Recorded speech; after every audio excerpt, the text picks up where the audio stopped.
une question là, qui a pris. Le titre. Ah, les références du livre de Samuel. C'est de l'autopromotion. Hein. Peau rouge, et l'éditeur, c'est Salvatore. Et mon nom de famille, c'est P-R-U-V-O-T sans S. C'est une espèce rare, les P-R-U-V-O-T sans S. Et si on veut aller sur le blog, qu'est-ce qu'on...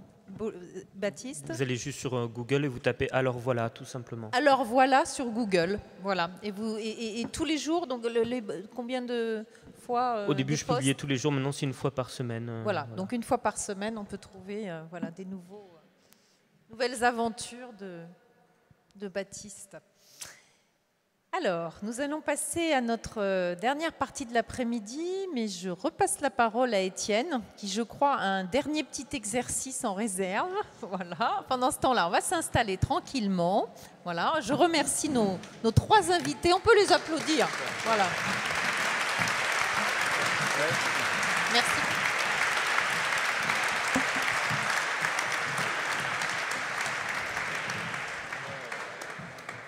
Finalement, cette journée, le thème, c'est prendre soin des autres, prendre soin des personnes qui sont proches de nous.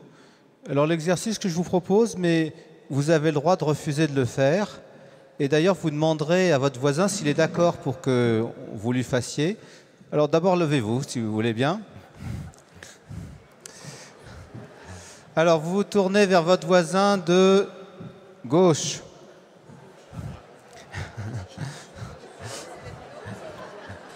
Alors, après, on fera à droite après, comme ça je ne serai pas accusé de... Je vous donne la consigne, mais avant d'appliquer la consigne, vous demandez à votre voisin s'il est d'accord, et votre voisin a le droit de ne pas être d'accord. Ok? C'est très important ça. Ce que je vous propose simplement, c'est de masser délicatement les épaules de votre voisin. Mais on est dans le toucher. Le toucher, c'est l'intimité. Demandez-lui d'abord s'il est d'accord.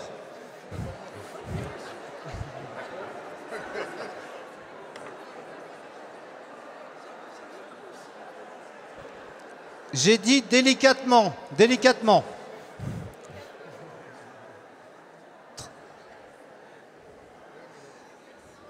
Voilà, maintenant on se tourne de l'autre côté. Désolé, désolé. Vous demandez s'il est d'accord, et s'il est d'accord, allez-y.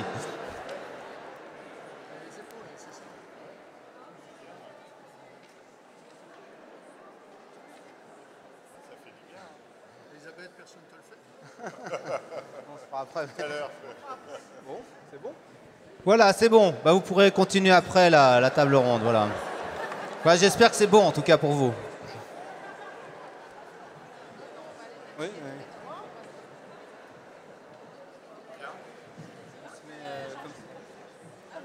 Ouais. Oui, oui, comme ça, ouais, d'accord. Ça sera... Tu veux que je me mette là, on se met 1 sur 2 ou comme tu veux. Hein, comme tu veux, on en veut très bien, restons comme ça.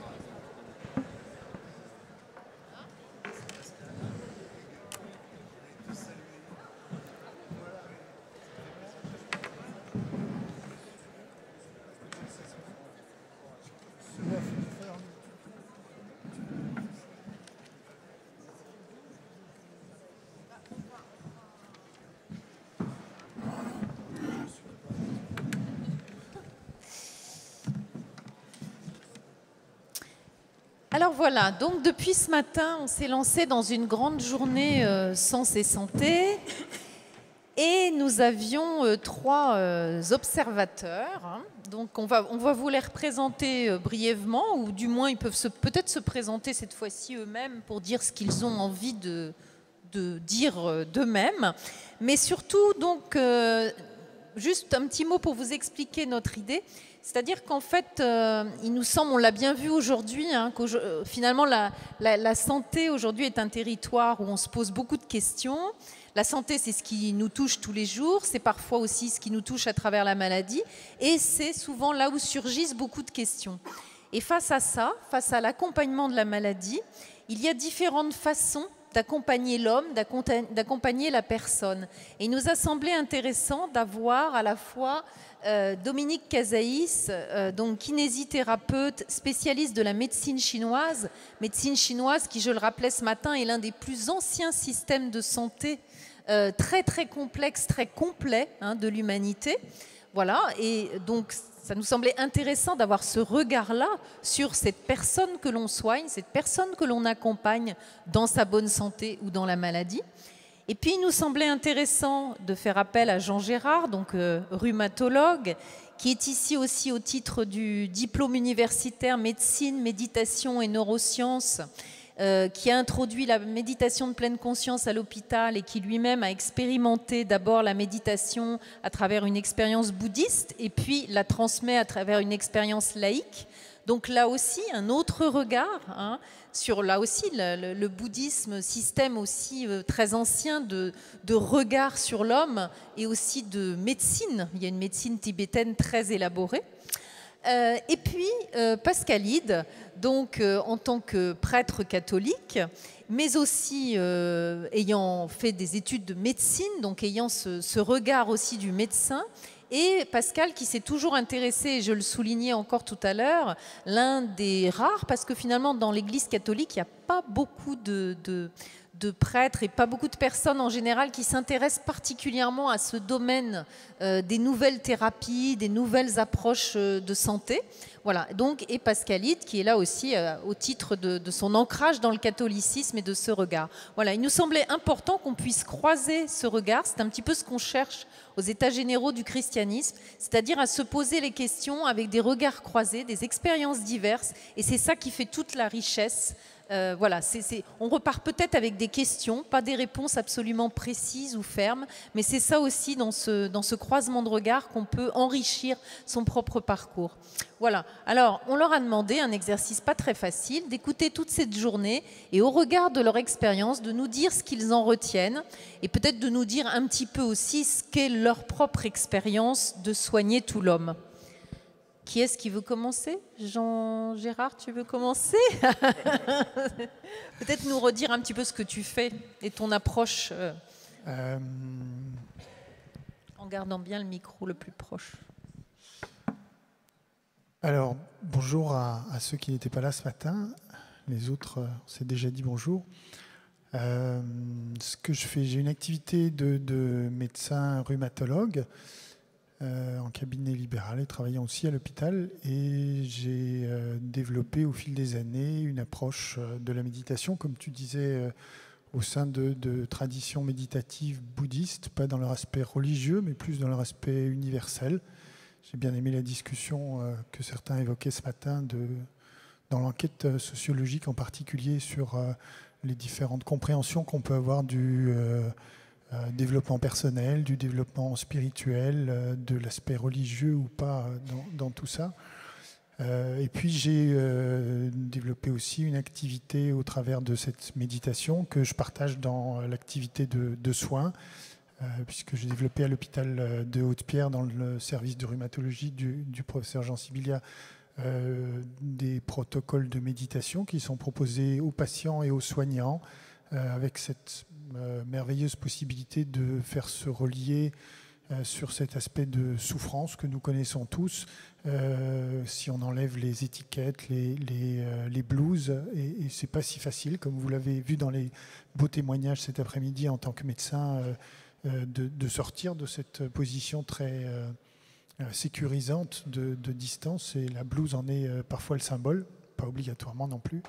Donc j'ai développé cette activité de méditation au travers d'un programme dont je vous parlerai peut-être un petit peu après, qui est un programme bien codifié, d'approche non spirituelle et non religieuse, en tous les cas dans sa présentation de départ, qui est le programme MBSR de méditation de pleine conscience. Dans l'enquête sociologique sur les chercheurs spirituels, on voyait aussi que la méditation ou les méditations sont au top du hit parade. Il y a un effet actuel, pas seulement de mode, mais de vrais besoins, je crois aussi, qui répond, et c'est déjà un petit fil rouge sur tout ce qu'on a entendu ce matin et cet après-midi, à une tentative peut-être de rééquilibration dans nos vies par rapport au monde moderne, par rapport à nos besoins naturel, que l'on soit en bonne santé ou pas, de silence, de continuité, d'intériorité.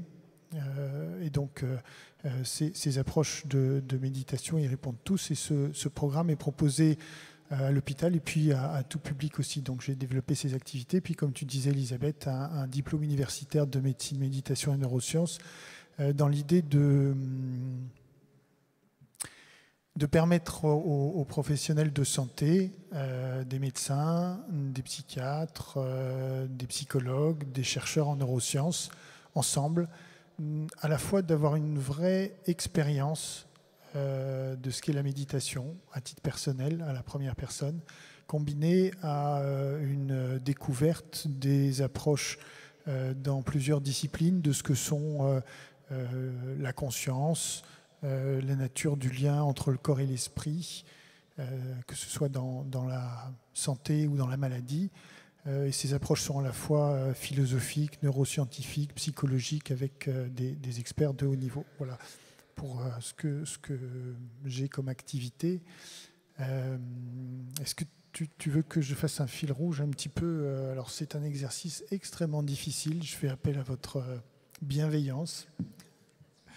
Je vais peut-être reprendre des choses qui m'ont paru fortes et qui rentrent en résonance pour moi avec cette approche de méditation dont je vous parlais.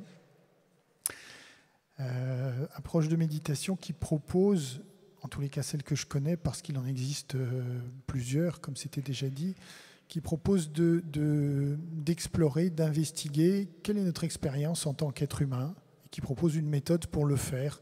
Là aussi, ça sortait bien de cette enquête sociologique, l'envie actuelle, même en se servant de certains dogmes, mais d'aller vérifier ou d'aller au travers de sa propre expérience à la rencontre de ce qui est vrai pour soi ou pas. Et donc c'est ce que propose l'approche de méditation dans l'idée aussi de rééquilibrer. C'est intéressant, ça a été très bien construit cette journée. Bravo aux organisateurs parce que on y voit un peu tous les aspects de la vie humaine, dans des aspects d'être assis, d'être en marche, d'être en mouvement, de penser, de manger, de ne pas manger, de se retenir. Et tout ça a été un petit peu évoqué dans une idée de rééquilibration. Et ce qui m'a paru intéressant, c'est de voir que ce qui était évoqué parfois de façon explicite, parfois plus en filigrane, c'était comment est-ce qu'on peut se relier à soi-même et comment est-ce qu'on peut se relier à l'expérience que l'on est en train de vivre dans toutes ces situations. Et que je vais essayer de prendre un petit peu ça comme fil rouge pour voir les différentes interventions de ce matin. Alors le docteur Feltz nous a parlé de la façon dont... pour favoriser la santé, il a mis en place un système pour lutter contre la sédentarité finalement. Notre monde moderne avec l'urbanisation a induit une sédentarité forte et on le voit d'ailleurs puisque beaucoup de gens se tournent vers les activités sportives. Autrefois, il y a 100 ans, il n'y avait pas besoin de faire du sport, hein. Il suffisait de vivre à la campagne pour avoir des activités physiques suffisantes. Aujourd'hui, avec la sédentarité, les voitures, les vélos, alors le vélo et la marche à pied permettent d'avoir une activité physique. Elle peut être sur prescription médicale, mais elle peut être aussi de notre propre choix. Là aussi, la méditation peut être une façon de lutter contre cette hyperactivité que nous avons dans notre vie. Marcher, qui était évoqué par Axel Kahn et aussi par le Breton, sont des activités qui sont naturelles, qui permettent de sortir de notre quotidien.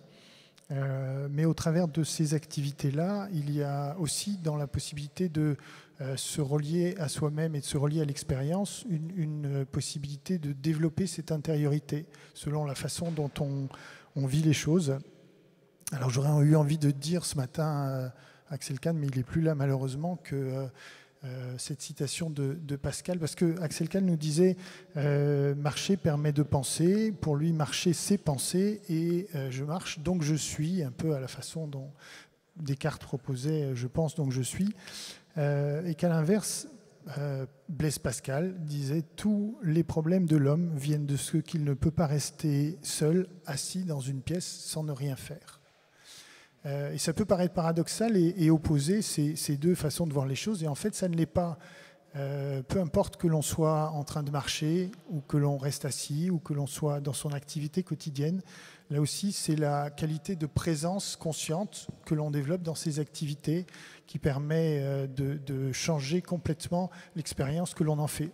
Et ça c'est un des apports de ces traditions orientales, d'accorder une importance particulière à la qualité de présence et à l'attention. L'attention est quelque chose qui est primordial dans toutes les approches de méditation, mais pas seulement. Et c'est de l'attention dont je vous parlerai un petit peu plus tard aussi, parce que ça demande à la fois un apprentissage et une pratique. L'expérience de nos sens que l'on peut retrouver quand on marche, quand on voit des beaux spectacles. Axel Kahn disait aussi ce matin, qu'est-ce qu'on s'ennuie quand on est en train de marcher pendant des heures et des heures dans un champ de maïs, et qu'il préférait les beautés des fleurs. Mais là aussi, tout dépend de la façon dont on se relie à soi-même. La beauté du monde, elle est aussi dans le maïs, et elle est aussi dans la monotonie.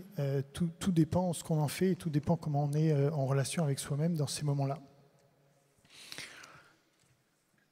Qu'est-ce que j'ai encore noté? Alors sur le jeûne... Peut-être juste là, parce que j'avais une question à vous poser par rapport à ces questions sur la pensée, parce que si on suit les conseils de Pascal, alors on s'assoit dans une pièce et on reste en silence. Et puis survient tout un tas de pensées, des tumultes de pensées. Alors ce matin, Axel Kahn disait les pensées c'est merveilleux, on prend des belles pensées comme ça et ça nous nourrit.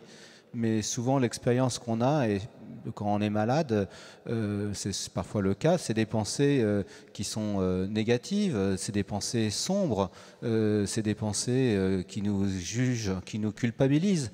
Alors, on a vu tout à l'heure que Samuel, il avait trouvé une façon de faire avec ses pensées sombres, il les a transformées en une déesse.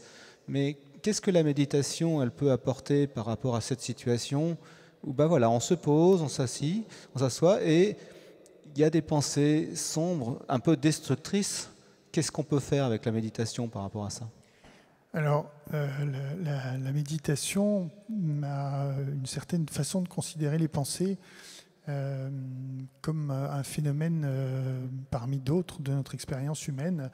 Là aussi, c'est une expression qu'évoquait Axel Kahn ce matin, comme si notre cerveau était une boîte à fabriquer des pensées et des images, et qu'on pouvait par moments les suivre, par moments ne pas les suivre. C'est un petit peu en résonance avec ce que vous dites là. Si on s'interroge, qu'est-ce qui m'arrive dans ma vie quotidienne tous les jours? De quoi est-ce que mon champ mental, celui des pensées, est occupé? La plupart du temps, il est occupé par des idées sur ce qui s'est passé juste avant, ou bien des projections sur le futur pour essayer d'organiser et de contrôler ce qui va se passer. Et assez rarement, on est vraiment dans le moment présent. Ce que permettait la méditation, mais aussi le jeûne, mais aussi la marche éventuellement, c'est d'habiter un petit peu plus le moment présent. Et la façon d'habiter le moment présent, une des recettes en quelque sorte, c'est en étant présent aux sensations dans son corps, celle d'habiter son corps, ce que le marcheur peut faire. Alors les pensées, lorsque on a une façon très forte de considérer ces pensées comme des vérités et de les suivre sans se rendre compte qu'on est en train de penser, celles-ci peuvent faire de nous quoi que ce soit, et notre esprit peut être notre pire ennemi à ce moment-là. Si c'est des pensées négatives, ça peut faire des ruminations et nous faire du mal. À l'inverse, avec la pratique de la méditation, et c'est important d'insister là-dessus, à la fois un apprentissage et un entraînement d'abord de l'attention, il y a la possibilité de se rendre compte que je pense, d'avoir une relation avec ces pensées qui est différente, pas dans l'idée de supprimer les pensées. Parfois les gens s'imaginent qu'avec la méditation, je vais pouvoir supprimer toutes mes pensées et puis ne plus penser du tout, ou avec d'autres pratiques, ou avec la prière, peut-être. Il ne s'agit pas de ça, il s'agit simplement d'apporter cette présence consciente qui permet de se rendre compte que je suis en train de penser. Et ce qui rééquilibre ce flot de pensée, c'est de revenir à la sensation du corps par des choses très simples. Ce n'est pas tellement étonnant si dans cette enquête sociologique, il y a tant de gens qui s'engagent dans un cheminement spirituel à partir des pratiques corporelles, non pas que le corps doit être l'objet d'une quelconque adoration, mais simplement parce que c'est notre base naturelle à partir de laquelle on peut être ancré, habiter le présent pleinement, et à ce moment-là ne pas être emporté par ses pensées ou ses fonctionnements émotionnels automatiques parfois. Mais vous enseignez la pratique de la méditation dans les hôpitaux, donc avec des personnes pour qui le corps est douloureux, pour qui les sensations sont douloureuses. Alors, comment on fait quand on a des pensées sombres, qu'on est malade, on se ressent sur les sensations mais qui sont douloureuses? Comment ça se gère dans cette situation-là, la méditation? Alors, ça c'est vraiment magnifique comme question, parce que ça met le doigt sur un paradoxe très très fort. Évidemment, quand on a mal, que ce soit des douleurs physiques ou morales ou psychologiques, parfois très fortes, parfois les deux d'ailleurs, on a une seule envie naturellement, c'est soit pour ne pas en faire l'expérience, de fuir ou d'occulter, ou bien de pouvoir centrer son attention sur autre chose. Et il y a plein de manières de faire ça, soit avec des médicaments, soit avec diverses techniques. Et ça peut marcher de façon transitoire en tous les cas, mais ça ne fonctionne jamais de façon durable. C'est vrai que là, ce qui est proposé avec la méditation, quand je vous disais essayer de faire du mieux qu'on peut progressivement l'expérience de ce qui est tel que c'est, avec la douleur, on n'a pas envie de ça. Et pourtant, c'est assez paradoxal lorsque on s'autorise, avec beaucoup de bienveillance et de douceur aussi, parce que c'est important, à commencer à rentrer au contact de ce qui est vraiment là. C'est le seul moyen de découvrir ce qui est vraiment là. Je vais préciser, mais en ce qui concerne la douleur, il y a... on a tous fait l'expérience de douleur, il y a une composante physiologique de la douleur, qui est une information très utile. Les médecins, nous le savons, hein, c'est un signal d'alarme pour le corps, on en a besoin, mais pas forcément pour qu'il dure aussi longtemps qu'il dure. Et cette composante physiologique de la douleur, tous, nous la traitons en quelque sorte, hein.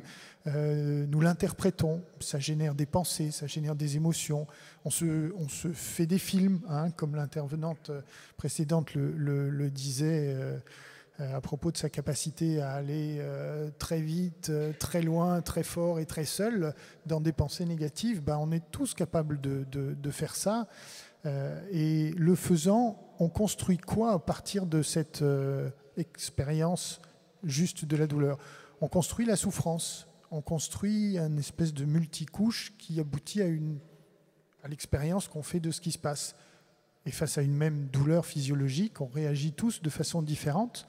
Et puis même à un moment de notre vie, face à une même douleur, on peut réagir de façon assez supportable. Puis à un autre moment, on va réagir d'une façon complètement différente et presque insupportable. Eh bien, cette résultante de souffrance, c'est quelque chose que l'on crée avec notre fonctionnement de pensée et avec nos réactions émotionnelles. Mais on le fait de façon généralement inconsciente, involontaire.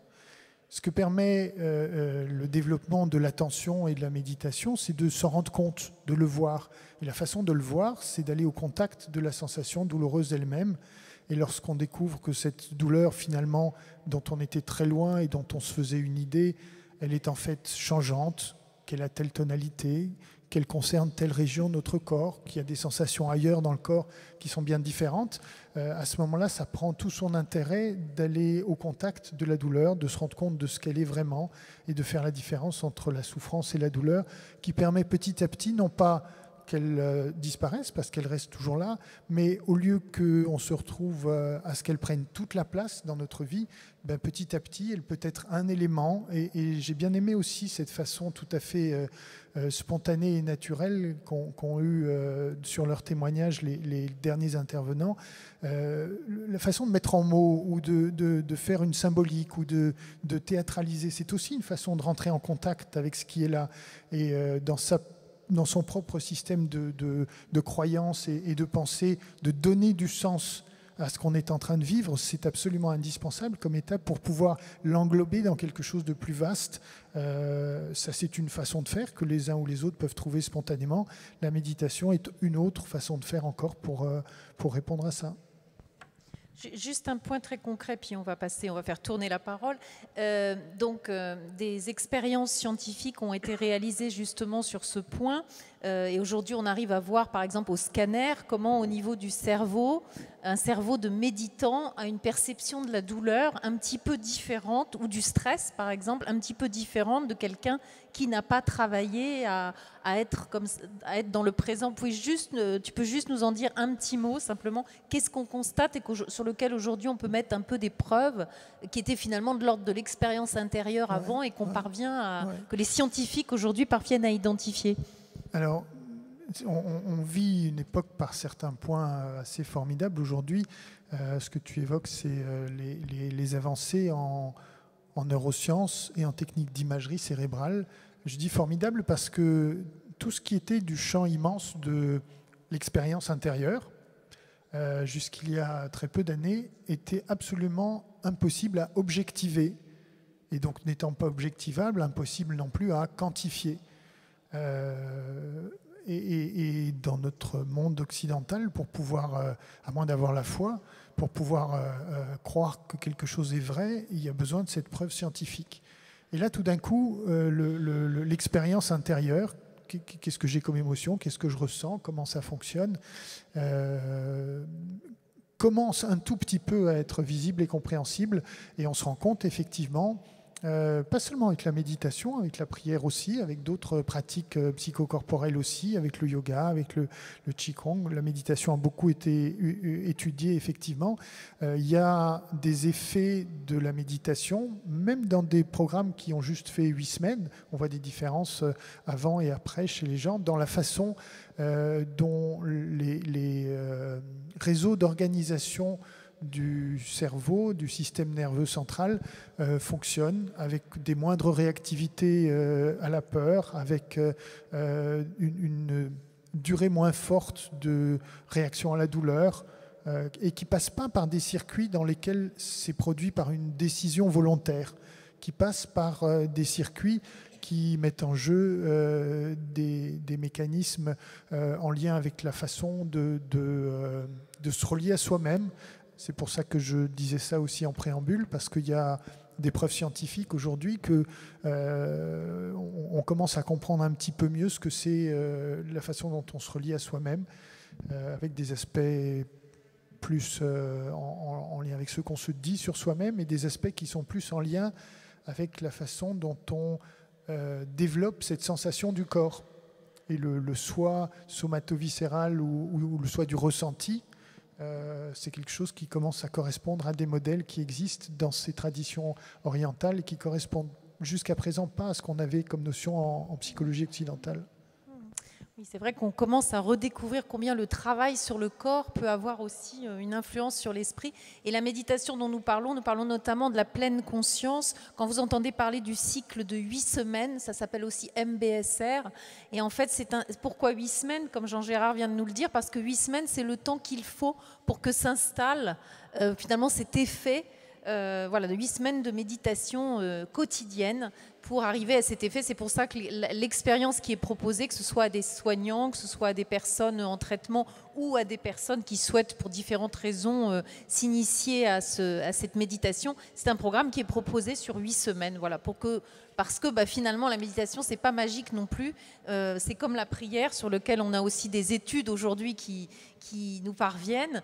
C'est un travail, c'est quelque chose de chaque jour, voilà, et qui se creuse et s'approfondit. juste pour préciser ce que tu dis, c'est un travail, c'est un apprentissage et une pratique qui concerne l'attention.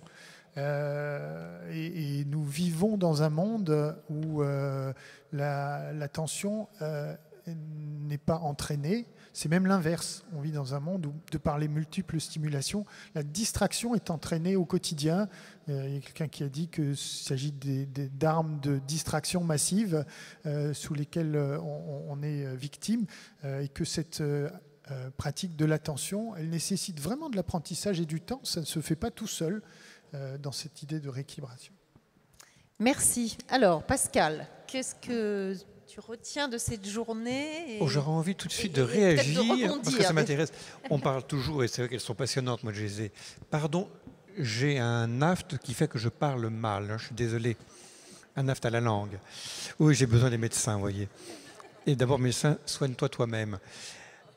Oui, j'ai envie de réagir. On a aussi des études par rapport à ce qui se vit en Occident par rapport à la prière. On a fait une étude étonnante. Vous savez, dans les paroisses, on a parfois ça, des personnes qui ont un groupe chapelet. Et on a remarqué que les personnes qui prient se mettent progressivement en cohérence cardiaque.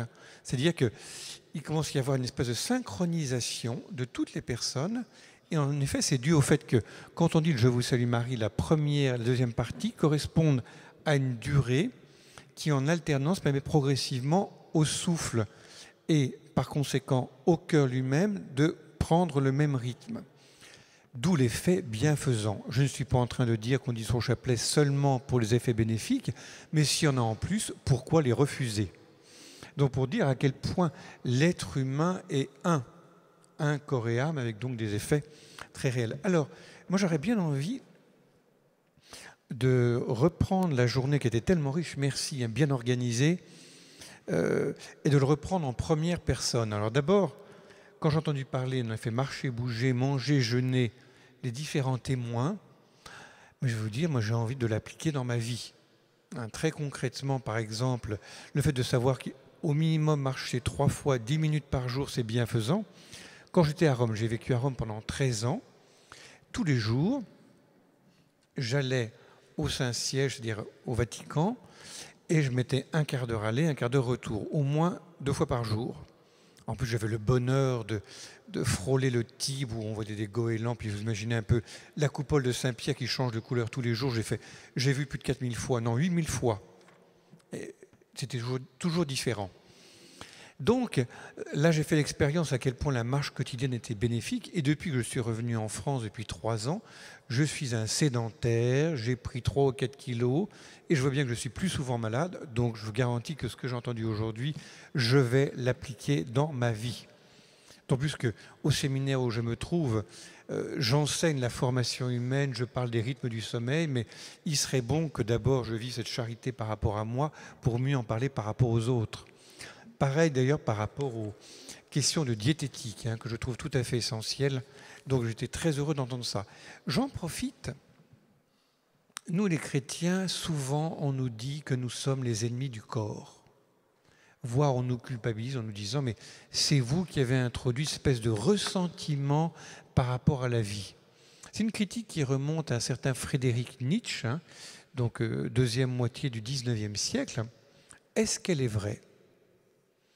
Alors d'abord, je dirais, c'est vrai que quand je rencontre un certain nombre de catholiques, il n'est pas rare qu'ils aient peur de leur corps.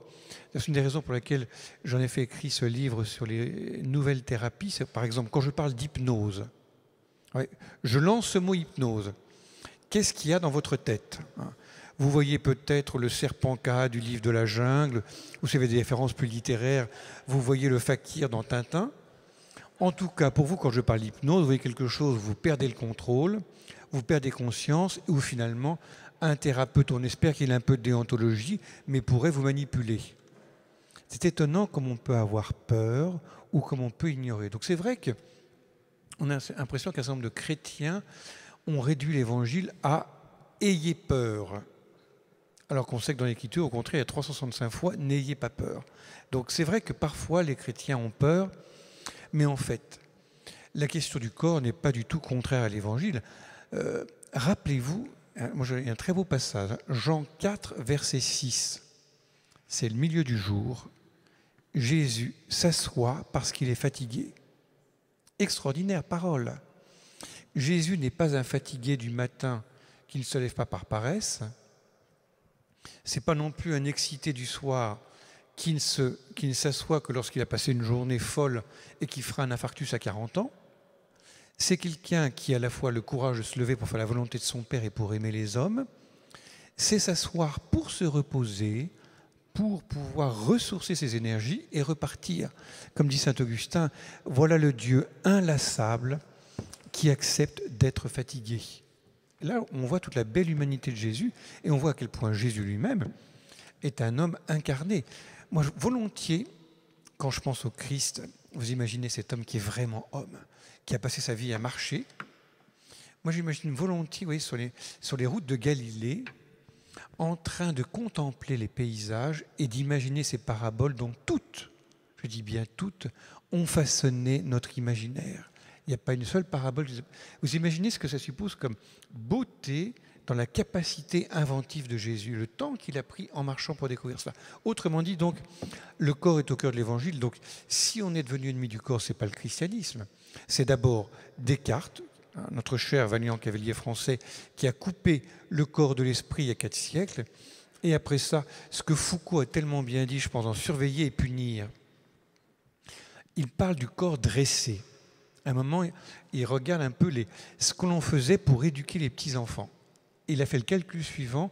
Un petit enfant au XIXe siècle avait droit à un coup de sifflet toutes les 5 minutes. Je appelle ça le corps dressé. Ça n'a rien à voir avec, au contraire, le corps comme ami de l'homme qui se trouve au cœur même de la Bible. Je crois que tu as une question à me poser, Elisabeth. Si on continue la lecture de la journée, après marcher, il y avait manger la nourriture. Donc, quelles sont les bonnes résolutions prises là, depuis ce matin? Alors, tu as tout à fait raison. Alors là, par rapport... D'ailleurs, en ce moment, c'est très bien avec mon AFD, je suis en quasi-jeûne. Donc là, ma foi, donc les choses sont imposées. Mais alors, vous avouerez bien simplement, je n'ai pas encore trouvé un vrai régime, parce qu'aujourd'hui, il y a tellement de propositions qui sont en même temps tellement, parfois, on voit bien, à arrière-fond économique, si on pouvait trouver quelque chose qui... Moi, j'attends, au fait, c'est ça, un bon dossier de la vie qui parle de comment manger sainement. Voilà, ça m'intéresserait beaucoup. Là, vraiment, mis à part le site Manger, Bouger. Donc, mais il semblait que là, moi, j'aspire à ça. Hein. Alors, sinon, si on continue, c'est vrai, qu'est-ce que je dirais? Alors, oui, cet après-midi, alors d'abord, merci à notre sociologue. C'est que moi, j'avais un regard un peu caricatural sur ces nouvelles spiritualités. Et ce que vous avez dit me permet d'avoir un regard plus complexe et de voir en effet qu'il peut y avoir pendant un premier temps une espèce de fuite du monde, une espèce de recherche un peu réactive, mais qu'en fait, il y a un vrai discernement qui est posé, une trajectoire, comme tu disais, Elisabeth, complexe qui fait qu'on revient à... Moi, ça me donne un regard plus de compassion, plus d'écoute et d'intérêt. Et moi, je dirais par rapport à cela. C'est quand même étonnant, comme je dis nous, parce qu'il y a quand même une majorité de chrétiens parmi nous, nous avons parfois peur de ce vocabulaire nouvel âge, ou comme disent nos collègues québécois, nouvel âgiste. Par exemple, vous savez, quand on parle du mot énergie, on se dit, ah non, mais attends, énergie, vibration, c'est New Age. Désolé, mais vous savez qu'est-ce qui a inventé le mot énergie? Parce que c'est un mot qu'on a vraiment inventé. C'est Aristote au IVe siècle. Il cherchait un mot pour dire la force, et il a inventé le terme énergeia. Et c'est vraiment un mot qu'on a inventé, on ne le trouve pas avant. Il a inventé 2 mots d'ailleurs, entelecheia et energeia. Donc c'est un beau mot grec qui a été utilisé par les pères grecs, notamment Maxime le Confesseur. Donc arrêtons de nous faire voler un grand bien chrétien. Moi je suis convaincu en effet que nous sommes habités par des énergies, que Dieu lui-même est une énergie d'amour. Et donc tout ce qu'il y a, c'est non pas par mes propres forces, que dirait le Nouvel Âge, par une espèce d'exercice, mais il y a aussi à recevoir de Dieu. La merveille, c'est de savoir que nous sommes inconditionnellement aimés. Est-ce que nous sommes chacun convaincus que nous sommes inconditionnellement aimés par Dieu jusqu'au bout? Je dis bien inconditionnellement, même malgré mon péché répétitif, sordide, etc. Alors ça, c'était... Merci, pour moi, ça m'ouvre les yeux. Puis deuxièmement, dans la table ronde, je dirais, il y avait une espèce de résonance entre, d'un côté, la passion La passion veut dire au sens de patience et de maladie, racontée de manière touchante par Samuel et par Marion. Et de l'autre côté, la compassion de Baptiste. Parce qu'au fond, j'ai vu en Baptiste, moi je trouve un beau visage de médecin qui, c'est vrai, je veux dire, quand j'étais à l'hôpital, et peut-être moi-même d'ailleurs, parfois les médecins sont pressés. On a calculé que un médecin écoute un patient en moyenne 38 secondes et l'interrompt. Alors qu'on sait à quel point, même 3 minutes, c'est déjà bienfaisant. Et à quel point, malheureusement, parfois pressés par le temps, les médecins, comme les autres soignants, n'ont pas le temps de la compassion. Et combien c'est précieux. Et d'ailleurs, moi, je pense que quand j'ai eu donc cet aft, j'ai appelé mon médecin, qui est une femme, elle dit « Ah !» En plus, on se connaît, dit « Pascal, mais qu'est-ce que c'est douloureux ?» Mais ça m'a fait du bien d'entendre quelqu'un qui sentait ce que je ressentais. J'ai l'impression, en effet, que j'étais en train de me plaindre. Non, non, non. Et donc là, je trouve que cette très belle table ronde nous rappelle à quel point il y a cette espèce de rencontre entre la passion du malade et la compassion du médecin, qui est une compassion aussi compétente. Alors, j'avais une question parce que la journée, elle s'appelle Sens et santé. Et dans cette table ronde, on a parlé de cette question du sens. On a dit la maladie, elle n'a pas de sens, mais elle a quand même le sens qu'on lui donne. Moi, j'aimerais vous entendre, le théologien que vous êtes, Pascalide. Alors, Oui, sens et santé, la maladie, elle a du sens Merci Étienne pour cette question. Et en effet, je pense à cette très belle lettre qu'a écrite Jean-Paul II sur le sens de la souffrance. Et il en parle avec quelle expérience, Jean-Paul II. Je rappelle quand il est tombé le 13 mai 1981, il a été emporté. Après ça, il se trouvait dans cet hôpital. Vous savez, il disait que les médecins qui se réunissaient tous les jours disaient « Ah, c'est mon Sanhédrin qui se réunit ». Le Sanhédrin, c'est le tribunal qui a condamné Jésus. Il dit ça en souriant. Mais un jour, il a dit « Tenez, si vous vouliez venir, j'aurais quelque chose à vous dire. Vous avez raison, je suis l'objet de vos soins. Mais, et c'est une distinction que je trouve lumineuse, avant d'être l'objet de vos soins, je suis le sujet de ma maladie. Et donc, moi aussi, j'ai quelque chose à dire parce que moi aussi, je sais quelque chose sur ma maladie que vous ne savez pas. Et pour cette question du sens, vous avouerez, j'aime bien la distinction introduite par un grand médecin viennois qui n'est ni Freud ni Adler, qui est Frankl, l'inventeur de la logothérapie. Lui, il aime bien distinguer entre le sens et le sursens. La maladie n'a pas de sens parce que le mal est une privation de bien, donc ne peut pas avoir de sens. Par contre, je peux lui donner un sursens. Et il a même raconté l'exemple suivant. Un jour, un de ses amis médecins venait de perdre sa femme. Il arrive profondément douloureux. Il dit, tu sais Victor Frankl, c'est Victor, je sais bien que c'est normal d'avoir mal, je ne demande pas un traitement antidépresseur parce que c'est normal de souffrir parce que la personne que j'aime le plus au monde est partie. La seule chose, c'est que j'ai plus de raison de vivre. Alors Frankl, intérieurement, se dit, mais que puis-je lui dire? C'est pas du baratin, c'est pas un discours, c'est pas une homélie qu'il faut que je fasse. Et tout à coup, lui vient la question suivante. Il dit, mais imagine que ce soit toi qui sois parti avant ta femme. Oh, réaction immédiate du médecin, elle ne l'aurait pas supporté. Et Frankl raconte, il dit, mais cet homme, en un instant, a vu que, simplement par ce retournement de la question, sa vie désormais avait un sursens. Merci Pascal. Dominique, donc un retour aussi sur la journée, puis peut-être votre expérience, votre approche à travers la médecine chinoise, ce qu'elle peut nous dire sur la question du sens et de la santé. Alors, merci Elisabeth. Effectivement, une journée superbe parce qu'on a vu des belles personnes qui ont montré une expérience sincère, parfois dans l'épreuve, parfois dans l'autre épreuve qui est de soigner et que ce n'est pas une recette miracle, que c'est aussi un acte humain avec des connaissances, mais aussi, on ne sait pas tout, il y a une part d'inconnu. Et donc beaucoup de leçons, en fait, de leçons de vie. Et si je retiens une notion, je dirais, qui est un peu dans le fil conducteur des interventions, c'est vraiment une relation entre le corps et l'être intérieur. C'est qu'à travers la marche, à travers l'alimentation, à travers les expériences que l'on vit et bien sûr à travers la maladie, eh bien, on s'interroge sur le sens de la vie, de ce que l'on est en train de faire. Eh bien, il y a une réponse. Il y a un être en nous qui est toujours là. On est né avec une conscience d'être et c'est toujours la même. On est toujours la même personne depuis qu'on est né. Toute notre vie, cet être, il est une continuité. Il est toujours là, toujours présent.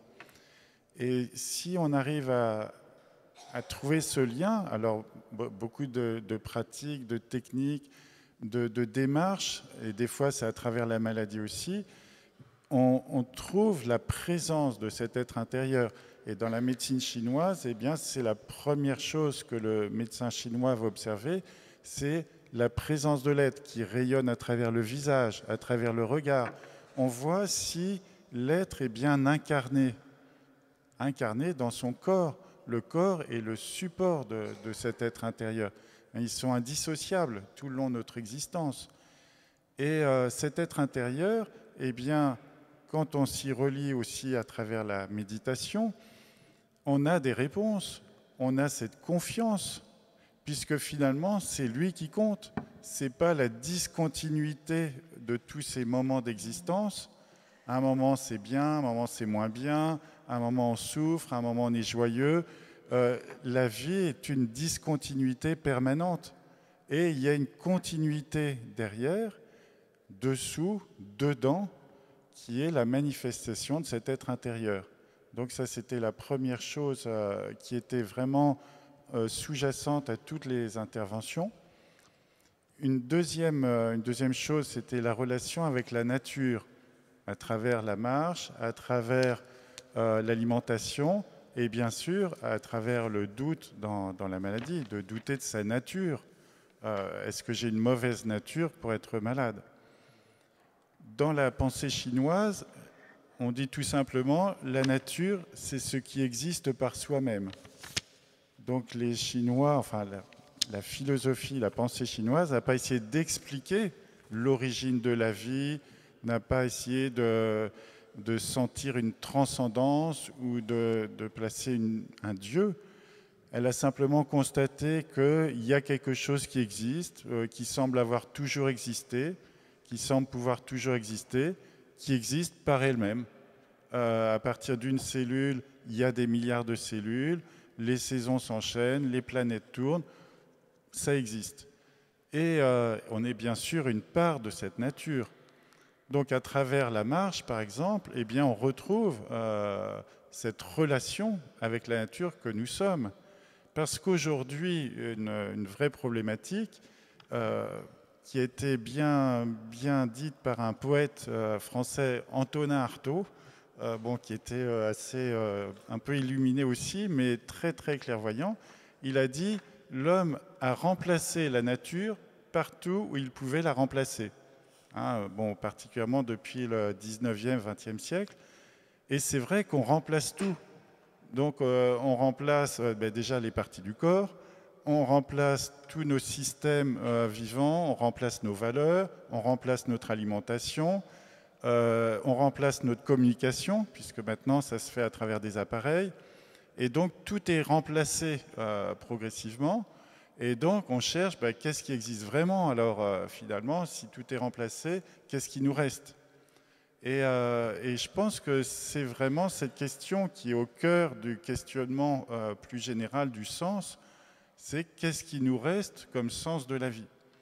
Et bien sûr que ça manque pas de réponse quand même. Et chacun peut donner une réponse puisqu'on a chacun cet être intérieur qui est cette continuité et qui est vraiment là. Et on en a tous conscience. C'est-à-dire que quand on vit avec lui, on le sait, et quand on ne vit pas avec lui, on le sait aussi. On dit, il me manque quelque chose, il y a quelque chose qui ne va pas, etc. Donc souvent, on cherche à l'extérieur ce qui est à l'intérieur. Et donc, des démarches peuvent nous aider à le retrouver, mais en tout cas, notre conscience, elle le sait. Donc ça, c'est aussi un élément important dans la pensée chinoise, c'est cette présence de l'être, cette relation avec la nature. Et bien sûr, à travers la nature, il y a les cycles, il y a toutes les saisons, la relation avec les autres.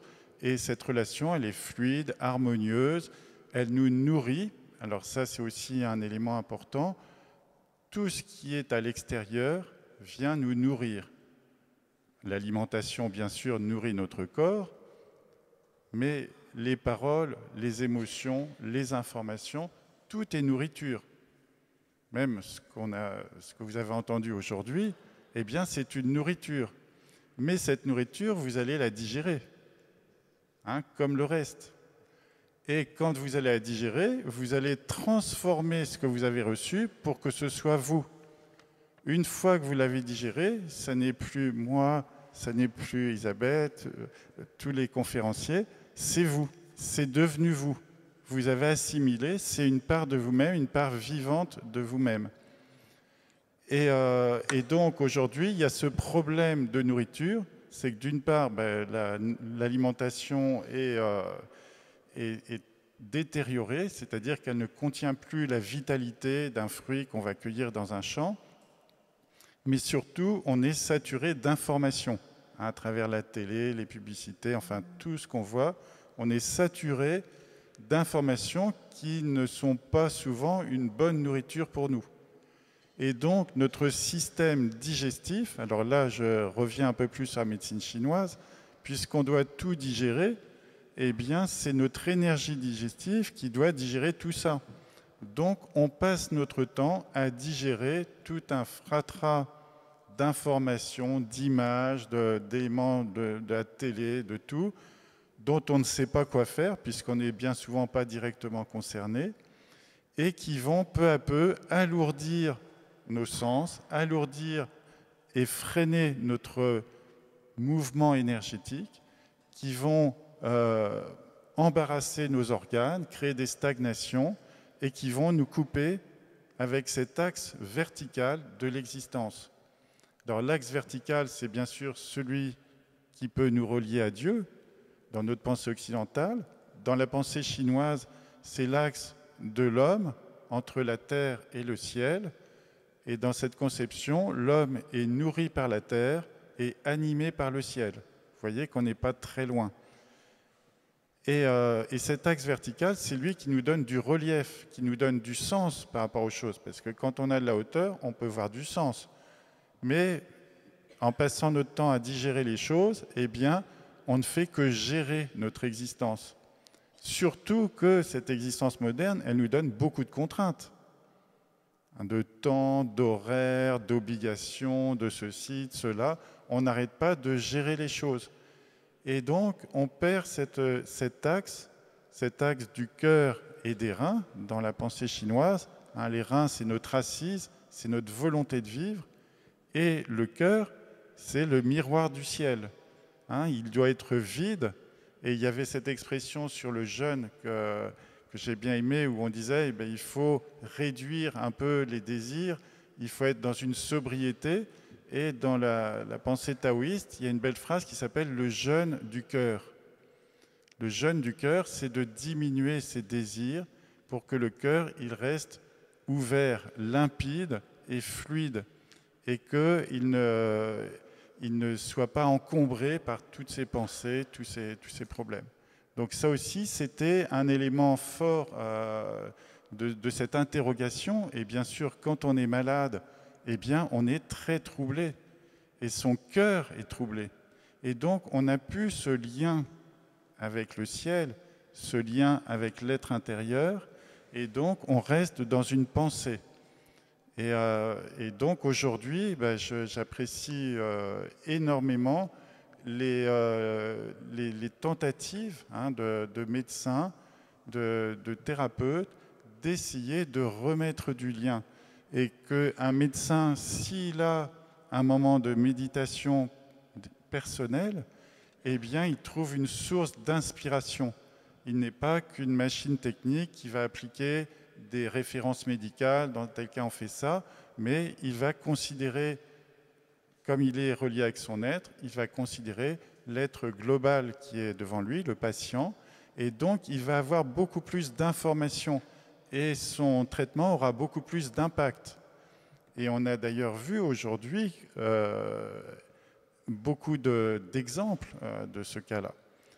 Et par exemple, personnellement, j'ai commencé ma carrière dans l'humanitaire. Donc j'étais en Afrique, dans des pays en guerre, des pays très difficiles. Et puis une fois, on a amené un enfant dans le petit dispensaire dont la jambe avait été mangée par un crocodile. Il jouait avec les autres près de la rivière où ils n'avaient pas le droit d'aller. Le crocodile l'avait attrapé et les autres avaient réussi à le tirer. Ils s'en étaient sortis. Donc tout le monde l'a amené au dispensaire en le portant et ça riait. C'était un éclat de rire, d'excitation. Le gosse, avec son lambeau de jambe, riait aux éclats. Il racontait son histoire à tout le monde.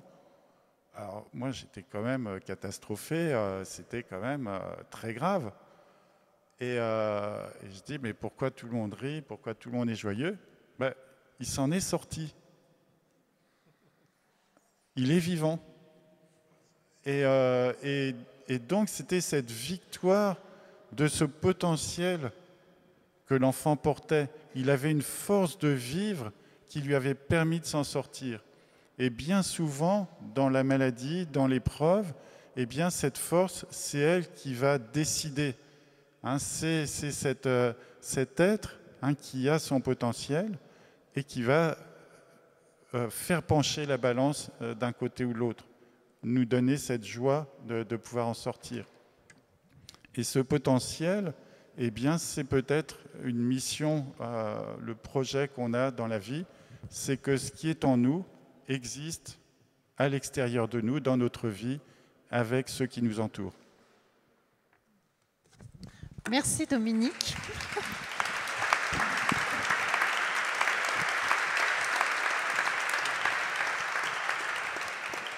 Merci d'avoir établi tous ces liens, parce que je crois que c'est de ça dont on a besoin, de pouvoir faire les connexions entre nos expériences et mettre des mots. Est-ce que vous avez des questions? Oui. Alors, on a un...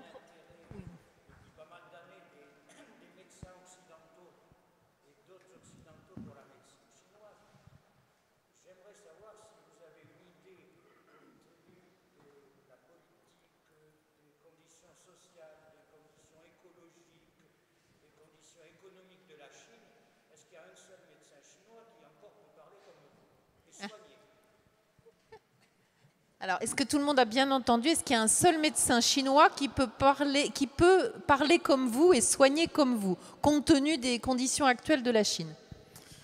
Alors, bien sûr, c'est une vraie question. Et moi, je vais très souvent en Chine, donc je connais assez bien la question. Et je dirais que c'est pareil partout. Maintenant, la médecine chinoise, elle n'appartient plus exclusivement à la Chine, comme la méditation, mettons, à l'Inde ou à certaines traditions. Aujourd'hui, tout est en communication, tout est ouvert. Et j'ai rencontré, bien sûr, des médecins chinois extraordinaires. Et d'un autre côté, la médecine chinoise en Chine, comme d'ailleurs beaucoup en Occident, est devenue universitaire. C'est-à-dire qu'il y a un programme, on a, je dirais, formalisé les études, on les a un peu figées, alors que c'est une conception complètement ouverte et dynamique, basée sur l'expérience, qui est d'ailleurs pas très scientifique en elle-même. Et donc, c'est pas évident de dire qu'est-ce qu'est vraiment la médecine chinoise. Et je pense que ce qui compte, c'est la personne qui soigne, c'est sa qualité aussi. Au-delà de la technique, c'est une personne qui a toute sa qualité pour soigner. Donc bien sûr qu'il y a des bons médecins chinois en Chine et que la façon d'appliquer cette médecine est très très riche, très variée. Il n'y a pas une façon de faire de l'acupuncture ou de donner des traitements de plantes. Donc je dirais que c'est comme ici, comme ailleurs, il n'y a pas tout l'un ou tout l'autre. Alors, d'autres questions? Oui, allez-y. Au fond d'abord et après on reviendra vers vous.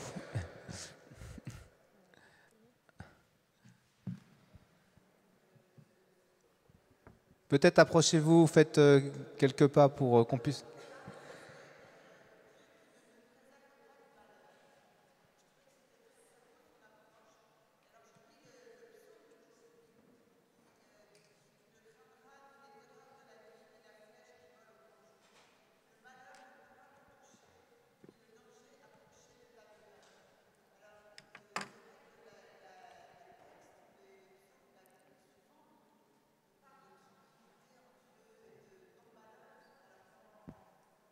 Vous voulez nous l'apporter ici, on va le dire au micro. Donc les psaumes qui nous rejoignent parfaitement dans nos maux, dans nos maladies, dans nos détresses.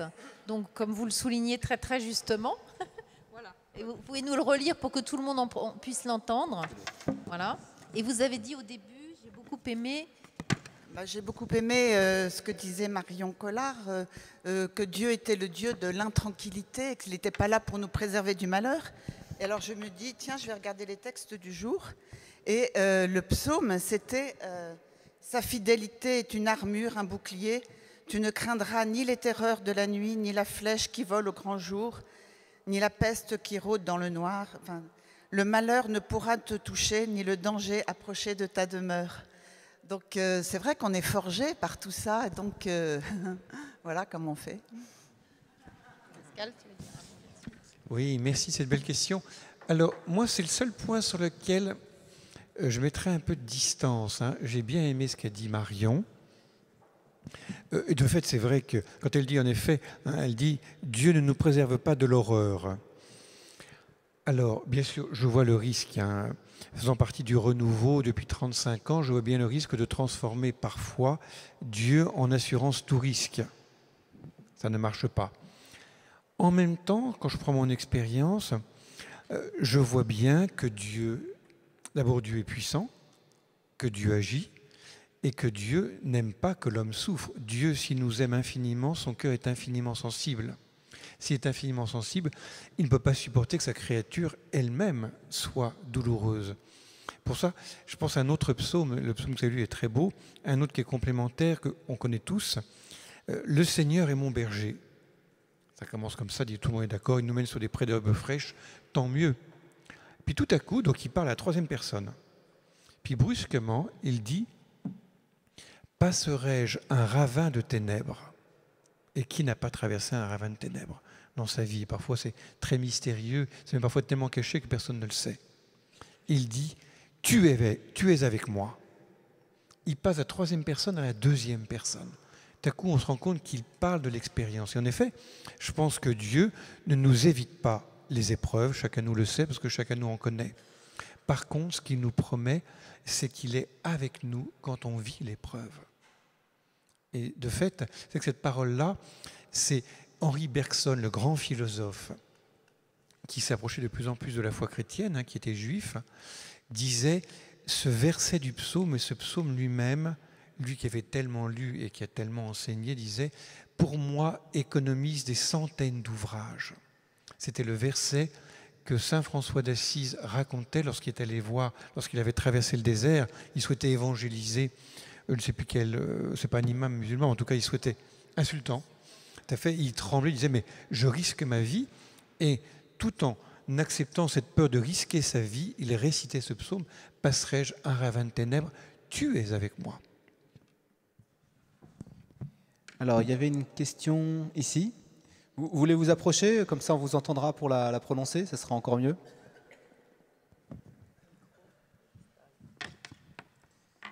Merci.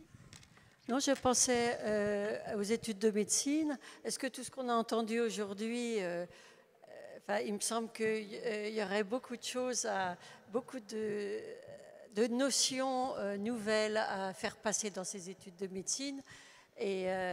Et puis on a beaucoup parlé de la qualité humaine du médecin avant tout, parce qu'avant de distribuer beaucoup de remèdes, si on écoutait au moins 10 minutes le patient, il y aurait déjà la moitié de remèdes en moins dont il y aurait besoin, j'en suis persuadée.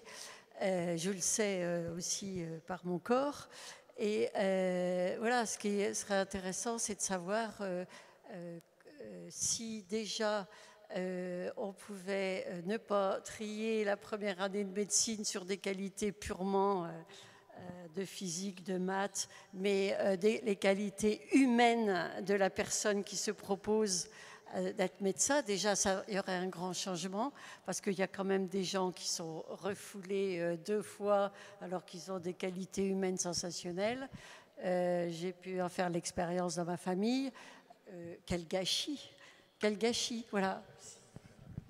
Alors, on va peut-être demander à Jean-Gérard. Oui, les études de médecine, alors est-ce qu'elles s'ouvrent un petit peu en France à toutes ces questions qu'on a abordées Oui, tout à fait, ce que vous dites Et aussi, en même temps, il y a une ouverture, comme tu dis, puisque c'est une première en France. À partir de cette année, à la faculté de médecine de Strasbourg, il y a un module de méditation qui est proposé aux étudiants en 3e et 4e année. Alors c'est une façon parmi d'autres, mais elle s'inscrit aussi dans des modules de médecine complémentaire qui permettent aux médecins de s'ouvrir et de découvrir, que ce soit l'homéopathie, l'acupuncture, la médecine chinoise, d'autres approches encore.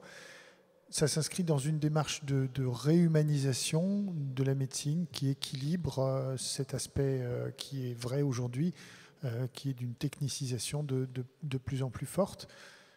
Pour ce qui est de la sélection, ça c'est encore une autre histoire. Et comment ça, le module, juste une petite précision, qu'est-ce que ça veut dire un module de méditation? Qu'est-ce qu'ils vont faire très concrètement? Est-ce qu'ils vont expérimenter? Est-ce qu'ils vont en parler? Est-ce que juste quelques détails? Je vais leur faire un programme MBSR. D'accord. Avec en plus quelques 8 semaines, avec en plus quelques apports théoriques complémentaires. On fait ça avec le professeur Jacques Kopferschmidt à Strasbourg qui s'occupe des médecines complémentaires et puis le professeur Gilles Bertschy aussi. Et ça, on peut dire qu'aujourd'hui, dans toutes les facs de France, enfin, il y a petit à petit, ça c'est une première, mais est-ce qu'on peut dire qu'on voit une petite évolution quand même vers les médecines complémentaires? Oui, ça s'ouvre sur les médecines complémentaires. À Nice, il va y avoir fin de l'année un congrès de médecine complémentaire où je suis invité pour parler de la méditation. Il y a à la Pitié-Salpêtrière, dans le service de néphrologie, le professeur Isabelle Isnard, qui a démarré un diplôme aussi d'approche de pleine conscience dans la relation patient-soignant. Donc il y a des choses qui s'ouvrent un petit peu partout, oui. Et puis pour ceux qui n'étaient pas là ce matin, donc il y a des programmes maintenant pour des médecins généralistes. Donc ici à Strasbourg, il y a un programme pilote pour faire ordonnance d'exercice physique. Voilà, remplacer les médicaments par des ordonnances de sport, d'exercice physique. Et ce qui pour certaines personnes représente vraiment une petite révolution dans leur vie. Voilà. Bon. Et je rajoute, maintenant il commence à y avoir des certificats où on enseigne l'hypnose en médecine. Donc, je veux dire qu'il y a vraiment des ouvertures. Alors, je voudrais rajouter quelque chose. Il est clair que notre médecine occidentale s'essouffle sur un certain nombre de points. Il y a 2 erreurs opposées. La première, ça serait de se rétracter sur ce qu'on connaît en essayant simplement de rajouter des petites choses. Ça ne marchera pas, veut dire. Il y a des fois où il ne faut pas seulement faire de la médecine douce, il faut carrément faire de la chirurgie lourde. Mais l'autre erreur, ça serait la réaction. Le mouvement pendulaire fait de dire qu'il n'y a de bon que les médecines complémentaires. J'aime beaucoup le geste que fait notre pape dans l'encyclique Laudato Si. C'est un geste non pas réactif et non pas fusionnel, c'est un geste intégrateur. J'ai fait le calcul pour vous. Vous avez 9 fois cité dans l'encyclique « tout est relié », tutto è connesso en italien. Autrement dit, ce grand principe qui est tellement présent en médecine chinoise, qui marque toute l'Asie du Sud-Est, qui est le principe de l'harmonie universelle, il est présent là, mais pas non plus contre le grand bien de ce que nous apprend aussi le christianisme, qui est le sens de la distinction entre Dieu et la créature, entre le corps et l'esprit. Donc je pense qu'il y a dans le christianisme, en dialogue avec d'autres religions, des puissances d'intégration qui feront qu'on ne sera pas simplement rétracté de façon conservatrice ou en réaction, mais au contraire, on pourra passer d'un paradigme à l'autre en s'enrichissant du précédent paradigme. La question, c'est est-ce que nous serons les hommes et les femmes de ce passage? Alors, il y avait une question au fond. Vous pouvez vous approcher pour qu'on puisse vous entendre?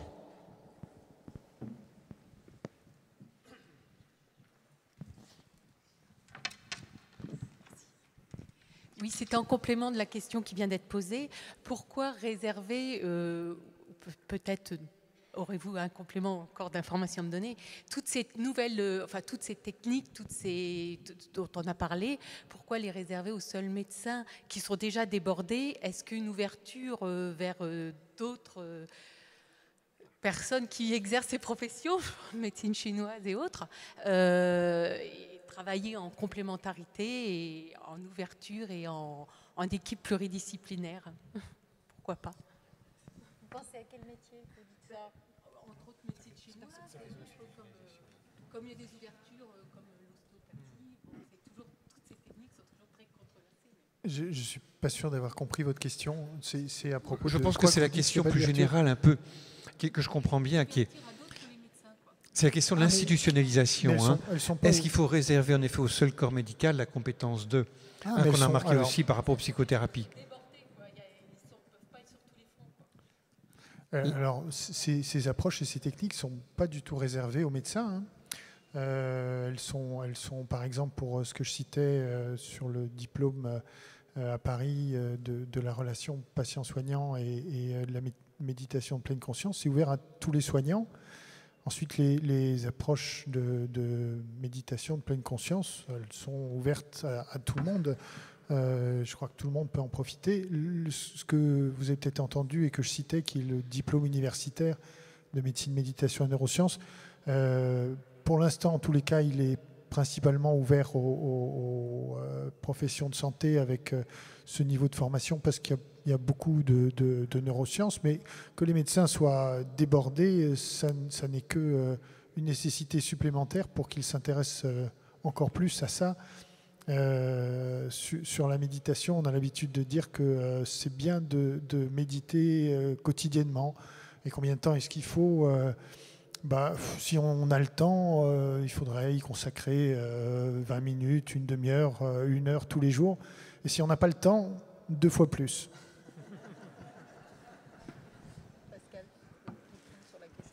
Juste, j'entends bien votre question. On est toujours entre deux périls. Conserver ce qui existe déjà et en même temps un risque de manque de professionnalisation qui ferait qu'on aurait une espèce de charlatan qui s'autoproclamerait avec le risque qu'en fait il fasse de l'argent et qu'il n'ait pas de compétences. Donc dans ce sens-là, un minimum d'institution est quand même nécessaire pour garantir que celui qui se proclame compétent dans telle nouvelle thérapie l'est véritablement. Oui, c'est une question extrêmement complexe puisqu'elle touche à l'économique, aux politiques, à des systèmes en fait, pas seulement au bon sens et aux capacités. Et c'est vrai que dans les médecines complémentaires, il peut y avoir tout et n'importe quoi, mais c'est vrai aussi qu'on n'a jamais essayé de comprendre vraiment ce qu'il y avait dedans. Alors on commence maintenant, mais par exemple sur la médecine chinoise, il y a eu très très peu d'études.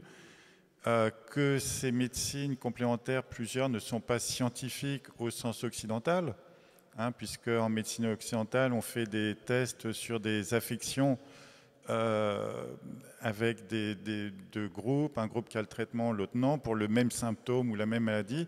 Mais en médecine chinoise, on ne soigne pas de la même façon deux personnes qui ont un mal de tête, puisqu'on va essayer de trouver le déséquilibre, enfin le système dans lequel on va agir.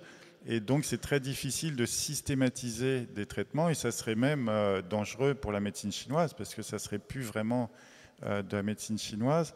Donc, je pense qu'il y a une vraie ouverture aujourd'hui, donc il faut avoir confiance. Il y a un dialogue à plusieurs niveaux, comme par exemple à l'hôpital de Limoges, on va commencer une recherche biomédicale avec le Qigong, pour l'accompagnement d'une maladie sérieuse, le lupus. Et donc, ça, c'est quelque chose, il y a 5 ans ou 10 ans, je n'aurais même pas imaginé, de franchir des barrières administratives. Donc, il y a une vraie ouverture. Et la preuve, tous les intervenants que vous avez vus aujourd'hui, enfin entendus, eh bien, beaucoup sont médecins, beaucoup ont quand même... ces titres qui sont aussi une garantie d'un minimum d'études, mais ça ne veut pas dire que dans l'avenir, tout doit être exclusivement réservé à des médecins, mais il faut qu'il y ait du temps pour que ces mondes s'enrichissent, se dialoguent, et que petit à petit, il y ait quelque chose qui se fasse aussi dans une certaine sécurité, puisqu'on est dans les sociétés où il faut que tout soit sécurisé. Donc s'il y a trop de sécurité, ça tue en fait le traitement.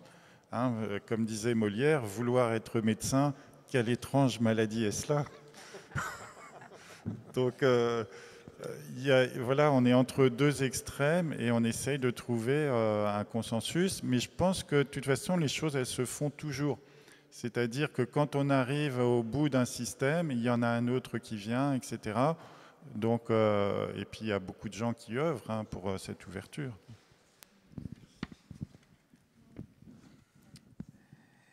Alors, je crois qu'on arrive à la conclusion, au terme. Peut-être quelques mots avant de donner la parole à Elisabeth. Je crois que dans cette journée, on a parlé de la santé et en même temps, on a dit que peut-être qu'il y avait encore plus important que la santé, c'était de continuer de donner et de recevoir. Le problème quand la santé manque, c'est qu'on a l'impression de moins donner et peut-être qu'on se rend plus compte qu'on continue de recevoir. Et j'ai l'impression qu'à travers la marche, à travers une façon de consommer de la nourriture, de l'information, une façon de travailler, une autre relation entre soignants et soignés, on a esquissé des moyens pour continuer et de donner et de recevoir. Moi, je dirais simplement que, bon, effectivement, ces questions de santé, elles nous accompagnent beaucoup à la vie et on va continuer à le faire le plus possible dans un esprit d'écoute, effectivement, de recevoir toutes les nouveautés, à la fois les nouvelles informations scientifiques, parce que je crois que quand l'imagerie médicale met le doigt sur un certain nombre de choses qu'on sentait confusément mais qu'on ne pouvait pas expliquer, c'est important de pouvoir le dire. En même temps, c'est important aussi d'accompagner les personnes dans la découverte de leur santé quotidienne. Moi, ce que j'ai retenu de ce matin, c'est que finalement, il fallait peut-être aussi qu'on sache passer du soin à la prévention. C'est-à-dire que la santé, on a toujours l'impression que c'est un acquis, mais ça dépend aussi de chacun de nous. Et je crois que c'est important ce que disait le docteur Feld ce matin, c'est qu'on est assez inégaux devant l'activité physique et que c'est aussi finalement un enjeu, c'est se remettre en marche physiquement, mais c'est un enjeu social aussi, que chacun ait accès à cette activité physique, ait accès à un minimum de soins préventifs. Il rappelait qu'en 1800, on bougeait 8 heures par jour, marchait, on avait de l'activité physique 8 heures par jour. En 2014, c'est quelques minutes. Donc voilà, là, il y a vraiment un fossé et qu'il faut pouvoir entraîner tout le monde et que ça dépend un petit peu de chacun de prendre en charge cette prévention de la santé. On a dit que la santé, c'était jamais un but en soi. Il ne faudrait pas en faire un absolu, mais par contre, la conserver, c'est peut-être la mission de chacun, la préserver et à chaque instant choisir la vie. Je crois que ça, c'est important aussi. Et la maladie, on a dit que c'était l'expérience la plus universelle. Choisir la vie, oui, bien sûr, message subliminal, vous voyez, je m'en rends même plus compte. Voilà, avec un grand V. Alors, la maladie, l'expérience la plus universelle, et je crois que ça c'est vrai, qui nous ouvre aussi à l'empathie. Ça m'a beaucoup frappé que plusieurs ici le disent. Et que la maladie, elle n'a pas un sens, mais celui qu'on va pouvoir lui donner, celui qu'on va chercher à lui donner, et distinguer, c'est important, cette déesse maléfique de la maladie et le bon Dieu. Ça m'a semblé aussi très important. On a évoqué aussi ces soins spirituels d'urgence qu'il faudrait... Vous savez qu'au Canada, on parle de soins spirituels et vous avez des soignants spirituels à l'hôpital, des gens qui apportent du soin spirituel et c'est de plus en plus quelque chose auquel il faut songer. Car comme l'a dit très bien tout à l'heure Dominique, écouter le corps, faire de la prévention, prendre soin par la marche, la nourriture, qui seront bientôt des ordonnances, c'est aussi être sur le chemin de notre être intérieur et que celui-là aussi, il a besoin qu'on prenne soin de lui. Et je crois que ça, c'est important. Et parfois, la maladie qui intervient comme un trouble, eh bien, elle nous révèle à cela et elle nous fait prendre conscience de cette puissance de vie et de cet être intérieur dont nous devons prendre soin. Elle nous renvoie à l'interrogation sur le sens de la vie qui n'a pas une réponse, mais je crois qu'on a toute notre vie pour y répondre. Et puis on évoquait cette présence aussi, elle nous renvoie à cette présence à soi, très importante dont tu parlais, qu'il faut savoir travailler, parce qu'être présente à soi, c'est être présente aux autres et peut-être au tout autre. Et enfin, si on a parfois un problème de trop plein aujourd'hui, trop de nourriture, trop de paroles, vous en avez eu beaucoup aujourd'hui, faudra digérer. On a un problème un peu de digestion, donc finalement la boucle est bouclée. Si on a un problème de digestion, il faut marcher. Alors, comment on commence? Je rappelle la recette de ce matin. Prendre les escaliers quand on pourrait prendre l'ascenseur, descendre un arrêt de bus plutôt on peut marcher un petit peu. Et l'ordonnance de 3 fois 10 minutes, elle est facile à démarrer. Voilà. Je me disais, voilà, on revient à la marche finalement pour éviter cet encombrement et garder toujours ouvert l'être intérieur. Parce que comme nous a dit Étienne, quand on marche, il y a une façon de marcher en restant ouvert, le regard ouvert, accueillant, et qui accueille la vie, qui accueille la nature, qui accueille aussi l'autre que nous rencontrons. Et nous vous remercions vraiment beaucoup d'avoir été là, d'avoir été attentifs. Vous êtes aussi ceux qui pouvaient transmettre tout ça. La vie compte beaucoup sur vous. Je crois que c'est important que vous soyez les messagers de tout ce qu'on essaye de communiquer. Et puis je remercie chacun des intervenants, ceux qui sont maintenant partis, qui étaient là avec nous ce matin, qui ont accepté de venir parfois de loin pour nous consacrer du temps. Et nous remercions enfin le pasteur Greiner de nous avoir ouvert son église, cette petite cathédrale du protestantisme, grande cathédrale du protestantisme à Strasbourg. Voilà, et on vous souhaite une très bonne soirée, très bonne continuité dans les états généraux du christianisme. Merci.